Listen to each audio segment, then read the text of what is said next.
partnership with CKA that we've been able to work with Deborah and Ada for the past year and a half has been fantastic. We are really excited about the press conference that took place yesterday. How many folks were at the press conference yesterday that took place? There was a press conference yesterday regarding transitional kindergarten.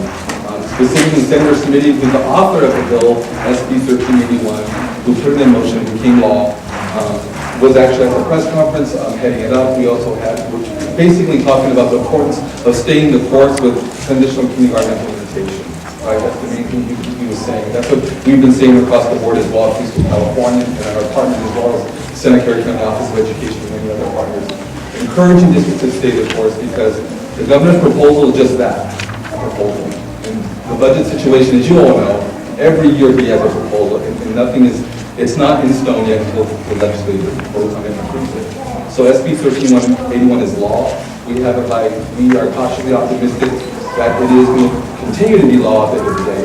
And so we're encouraging districts to stay the course because we know how difficult it is to start a good program later, planning for that later in the last minute versus planning now for it to be implemented in 2012. So thank you very much for being in this session. Hopefully we're able to give you some good information that you will have some great up-to-date information to be that really informed person going back to your respective schools and your districts. So real quick, Ada asked me to survey the room. How many preschool teachers do we have in the room? How many kindergarten teachers do we have in the room? There we go, that's what it's called. Right. How many first grade, second grade? Administrators? Excellent. Okay, great group, great audience. So we got a good survey, right, Ada? So I got to tell you my law school Miss Gross story, okay, to start off. Sorry, Lisa, I know it's not so much time. I'll make sure to get done in the time that we have. So I attended law school. I finished law school. I completed law school. But during my process of law school, I didn't really enjoy the pedagogy. And I realized internally that this wasn't exactly what I wanted to do as a professional. I really like and enjoy people, so I wanted to be in an interactive phase in a different way, not necessarily in the legal arena, researching and arguing in front of a judge, right? So my last law school exam I took, I was done. I was officially done my law school experience. A month, 2 weeks later with the graduation and walking. But I had really become so disenchanted with my experience and so disconnected from my education, my passion about education that I wanted to go back and go visit where it started. And that was with my kindergarten teacher, Ms. Gross.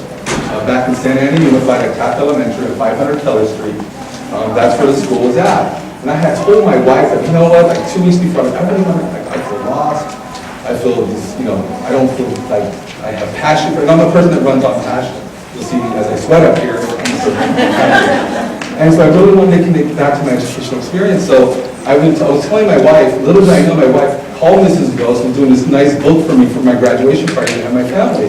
But I didn't know she teed that up already. So anyways, I take off from the law school. I drive to Santa Ana, to Taft Elementary, and I pull up to Taft Elementary. It's about 2:30, 3 o'clock. I'm thinking, hopefully Ms. Gross is there. Is she still teaching? I don't know. I have no idea. So I'm just set on this course, right? And then I go into the room. I go into the office area. That's still exactly the same from when I was 5 years old, right? It's incredible, right?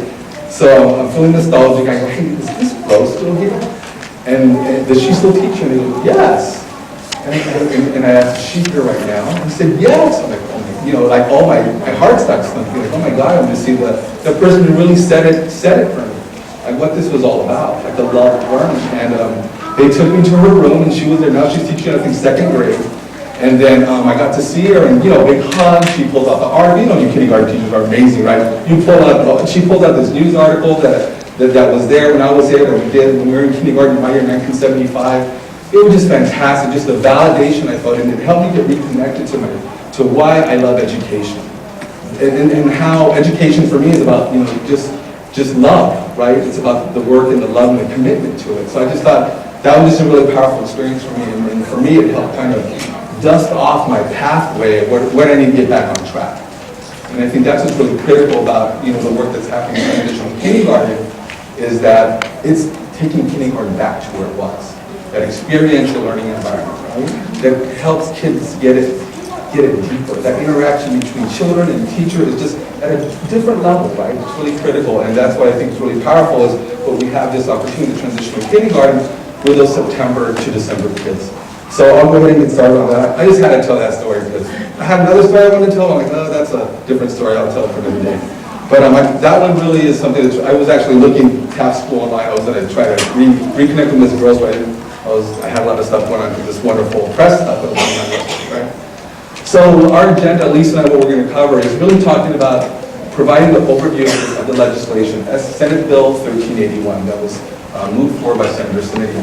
That was co-authored by, it's really important, by the Senate leader, the leader of the Senate, Senate Pro Tem, Darrell Steinberg, which is a really critical piece, as he is the leader of the Senate. Also, we'll be talking about statewide efforts, strategic planning groups that we've been part of work, Lisa and I have been part of the work on, with many partners across the state, different types of supports, broad-based information sharing and learning that people can get connected to, that's online or phone calls, or different ways for people to get information. Because I think the difficult part is CDE hasn't really taken this on specifically to provide information, but a lot of partners saw the need for districts, teachers, administration to see samples so they can start building their programs. They want to start building pilots, right? So you'll hear that information. We'll be providing some examples of early adopters who are adopting these programs early on. As you may or may not know, districts are allowed to start these early pilots. There's some districts, I just heard from one of my colleagues here in the front row, Elizabeth, that she's from our private school, has been doing transitional kindergarten program for like 25 years. Yeah. And I know Palo Alto's been doing it for like 25 years, something like that. So there's a lot of great information. And then we'll be sharing some selected resources. I will be going over a parent engagement toolkit that Preschool California put together.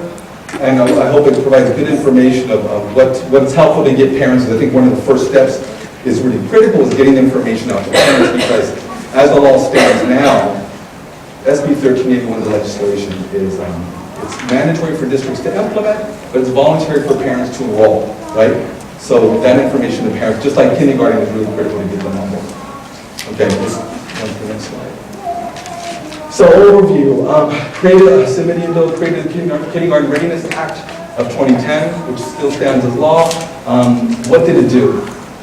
Transitional kindergarten was created to better prepare children for success. It was fall babies specifically. As you all know, the data about fall kids, right?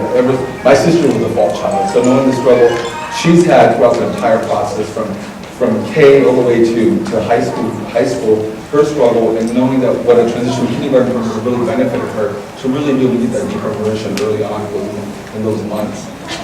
Changed the kindergarten entry date from December 2nd to September 1st. So that's it's a combo of a K move up, which I know CKA has been advocating for probably as long as your inception, right? 30 years. 30-year anniversary, happy birthday. Y'all sing happy birthday to each other already? So 30 years, right? I remember I met some advocates when we did advocacy, we did some connection in educating legislators last year. Some of the advocates were talking about 25, 30 years ago working on this. So it does the K move up, and it provides that transitional kindergarten grade for them. Next slide. We call it a win-win-win situation, right? Children will be better prepared to succeed in kindergarten and beyond. Parents will have an additional option, right? If you want to, what we're looking at talking to districts is really the default is transitional kindergarten for those age children. But like every grade, if you want to, if a parent wants to petition and talk to the district about having their child go to kindergarten, traditional kindergarten, that process is there that districts always offer, right? It provides districts with an option if it does fit with the district, if they want to go that route. But the default is transitional kindergarten for kids September to December. And if that process is done with the district and that family to evaluate that child, that's the process set forth for them. So you have that last link there. Ensure children are kindergarten ready. Some of the programs we've been talking to, there's been pilots out there, some of the programs we've been talking to, they're transitional kindergarten children, and now as they're entering the traditional kindergarten realm, right, when they're done and then they're ready for the next year, those kids are setting the standard for that room in the classroom. So you already have student leaders already coming in that room who've had that experiential play, experiential learning environment, learning under this, interacting with social emotional piece, the pre-math and pre-literacy pieces. all those critical hybrids between preschool and kindergarten are happening, right? So those kids are coming in the classroom and they're setting the tone. And remember, these are the kids, you all know, are the ones that are behind, and now they're the leaders in the classroom. That's what we're hearing already from some anecdotal information from some of the different types across the state. So there we are with that. We'll go to the next slide. Benefits. These are some of the benefits we've been seeing. Obviously, provides them with a strong early start. The research shows, improve social, emotional, academic development. More likely not to, obviously not to get held back. More likely to graduate. More likely to go into college. Some of the information that we've had from the different information we've been looking at. What we're looking at is, on the bottom line, we see it being able to save the state money because there will be less misplacements in special education. More likely kids will not be held back. So we're anticipating those pieces will be really critical as part of the piece that will save our state money in the long run. Next slide. This is the price of heaven. I don't know about you all, but my family still doesn't know what I do for a living, right? Like, what do you do? Like, why didn't you become a lawyer? Because we know what that looks like on TV, right? But you're an advocate? Yeah, it's not necessarily so clear, but so trying to explain transitional kindergarten, even for me, it's like, oh, okay, well, move up and then grade for these, it's quite an experience, right? So we developed this pie. Basically, this is the universe of children, all the kids entering the kindergarten system in the fall. The big pie, right? And we're looking, you guys already know this, I'm preaching to the choir, right? So that quarter we slice, those are the September to December kids, that quarter, pull them, they get transitional kindergarten program. When they're done with transitional kindergarten, they go on to traditional kindergarten, and that's how the process looks like. So next slide. So part of the stuff, and we might have this process happen in Q&A, and mind you, my eyes might cross when we go into Q&A because one of the biggest pieces that adds to the challenges, and I'll probably point to some of our friends walking around here a little bit later because we have a lot of great experts that we're working with who really get it. But some of the confusion lies in the date. The dates, okay, if the child is born on this date, where do they fit? How does this process look like, right? So it's really critical to get that information. So we developed, one of our staffers, Vicky Ramos, is amazing, developed, and it's got doctored out at Fresno County office, and and other partners. They developed this chart, basically, laying out where folks lie. When in the birth year is here, when the birth year is 26, looking at TK implementation and what kids will be captured. Right? It becomes mandatory next year, this school year in 2011-2012. That's when it becomes mandatory. This first year is a pilot, which is for implementation purposes. Districts can get those September babies to December 2nd to create a pilot. And there are a number of pilots out there. We've scanned through news stories and direct communication that we've seen about 60 children either serving in a transitional kindergarten or serving young fives like an environment across the state. So that's what we've been able to kind of extract. So this, you can kind of plot a child looking at the year that they're actually looking at academically with the birth month, and then that's where you can kind of see is TK, are they aligned to TK or not yet, or the options lie. And a district will collect ADA for those students that will be going in a pilot form. They collect the continuance form. Next slide. And what is transitional kindergarten? It will, working with CDE and other partners, it's the first year of a 2-year kindergarten experience.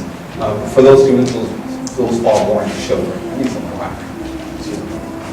So, what we're looking at is, when it's fully implemented by 2014, we're looking at serving about 120,000 children across the state. That's about 40,000 children a year. Basically, one in every four children, right? It's that quarter of children, right? That's what's really critical about keeping the course with this work, and making sure that those 1 in 4 children have the opportunity to attend this program. What we're looking at is about 49,000 of those children, of that 120,000 children, are going to be English language learners. So the benefit of getting some strong English language learner connection, curriculum, and instruction is so critical for them to have a strong place in building their language development. It looks like it's going to be about 74,000 children from Title I schools. We work with many districts who are doing pilots with Title I school areas. Next slide. And the role, as I mentioned before, for families, the enrollment is voluntary, and for districts, it's mandatory to offer. So that's what's going on right now. Requires districts to offer TK, as I mentioned, to any eligible child. And what's really key about the third bullet there is developmentally appropriate environment. Right? That's what we're talking about. Yes. It's really critical in talking to our partners is making sure that that really is the piece that's pushed forward, is a developmentally appropriate environment. We want to make sure we capture that piece and really that is the hybrid that we're seeing between the preschool, kindergarten, and traditional kindergarten. Next slide. Some of the money, the ADA funding will follow these children. That's what's really critical, is that, not just putting this on districts without doing it. It's the same students, and we're looking at the kindergarten students, just taking a quarter of them and placing them in that transitional kindergarten classroom. The ADA dollars follow that child. Classes will be taught by credentialed K-12 teachers.